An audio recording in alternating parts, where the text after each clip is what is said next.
क्या आपके फोन पे भी इस तरीके का मैसेज आया है जो आप लोग स्क्रीन पर देख रहे हैं? सरकार ने अलर्ट जारी किया है कि आज कुछ जिलों के अंदर 24 घंटे के अंदर तूफान आ सकता है, मतलब कि 100 किलोमीटर प्रति घंटे की स्पीड से होगा।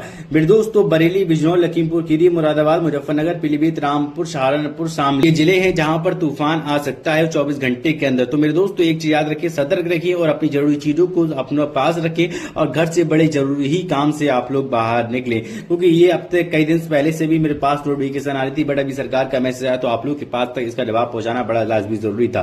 फिर दोस्तों, इस वीडियो को शेयर करना बहुत ही जरूरी है आप लोगों के लिए। Please share this video.